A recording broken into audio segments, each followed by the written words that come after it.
Eh, bueno, esta historia me demoré demasiado tiempo, creo, en terminar la última página de la historia, con la muerte del dictador. Y me tocó trabajar durante muchísimos años. Yo empecé más o menos en la época de los 80 a hacer este trabajo. En el momento yo no pensaba que iba a ser un libro, pero sí estaba trabajando durante muchos años porque teníamos mucha censura de prensa.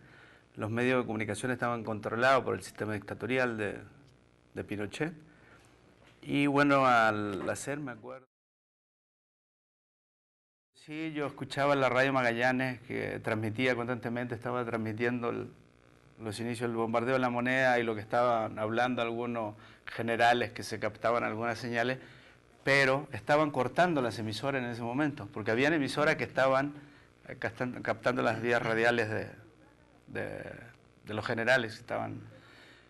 Y yo recuerdo perfectamente a los 15 años el último discurso de Salvador Allende que decía: la historia es nuestra y la hacen los pueblos. Trabajadores de mi patria, tengo fe en Chile, su destino. Superarán otros hombres este momento gris y amargo donde la traición pretende imponerse. Siempre recuerdo esa parte porque me ha ido acompañando toda mi historia. Cuando dice Salvador Allende que superarán otros hombres este momento gris y amargo, se refería a nosotros, a los jóvenes, que íbamos de una y otra forma, que lo llamamos los hijos de septiembre, que a lo mejor íbamos a hacer un cambio social y político.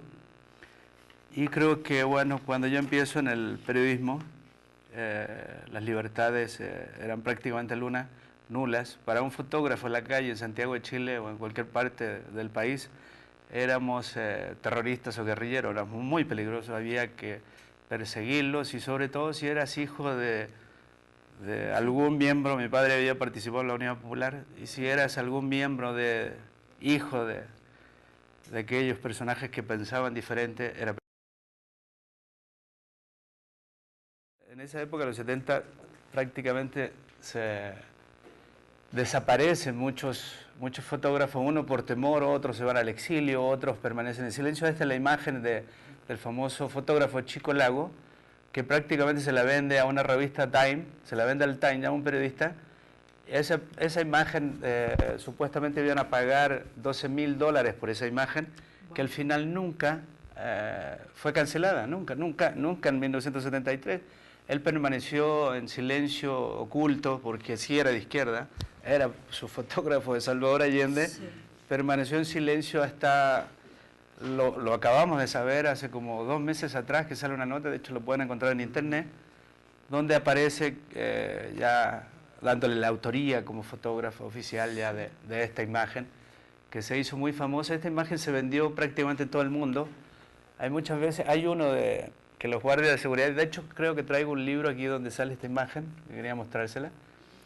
Y en bueno, atrás viene el doctor de Salvador Allende, y efectivamente, bueno, ese es el día 11 de septiembre, creo que es como a las 10 de la mañana ante el bombardeo, y esta fue la última imagen que se hace, y Salvador Allende le pide al Chico Lago, bueno, así le llamamos, sí, que era un señor que medía 1,50 m, 1,55 m, y le pide que se retire del palacio.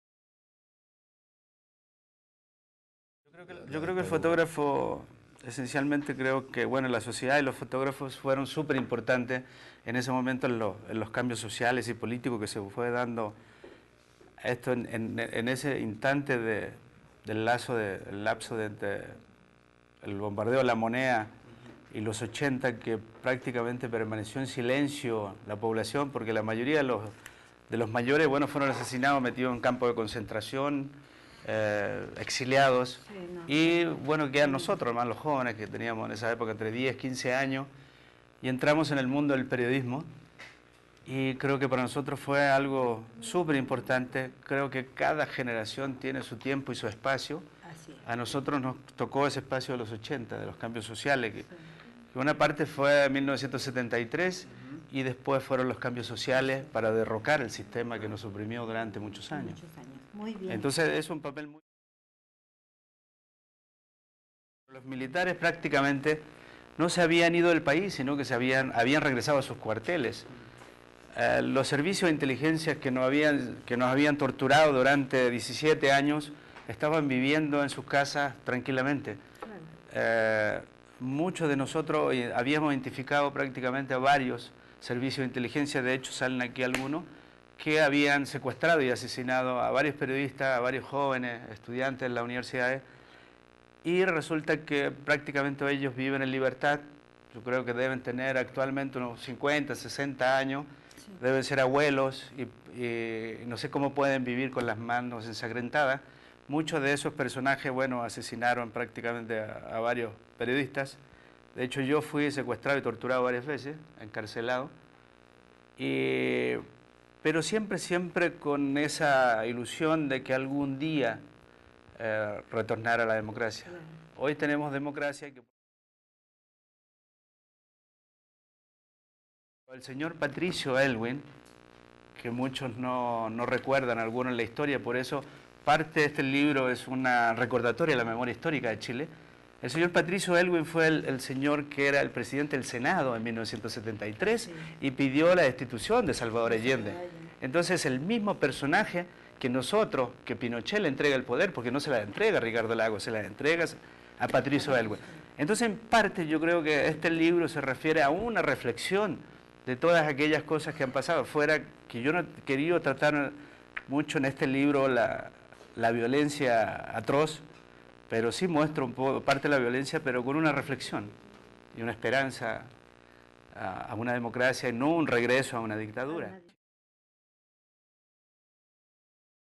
Para mí creo que fue algo como muy importante poner la última imagen del dictador, que la puedes definir en muchas formas, el dictador que se va, el soldado que se va o el asesino que se va, porque ves al soldado aquí que también se va.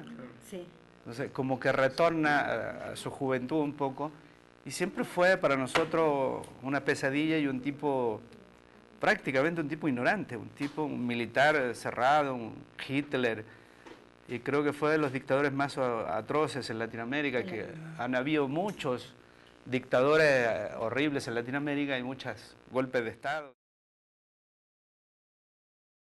En ese momento estábamos haciendo un asado con la familia, tíos y amigos que habían venido de Santiago, de otros lados, y estábamos a 200 kilómetros de Santiago, rumbo hacia la cordillera de los Andes, viendo los nevados y todo, recordando viejos tiempos, y tomándome un vaso de vino, como a las 2:20 más o menos, 2:25, tengo muchos primos y primas que son periodistas, que trabajan en Televisión Nacional, otros son camarógrafos, otros fotógrafos, otros periodistas, y uno de ellos me pasa el celular y me dice, te hablan, tomo el celular y yo recuerdo que tengo el vaso de vino en la mano, un vaso de vino grande, y me dice, Marco Ugarte, sí, le digo, ¿tienes una radio?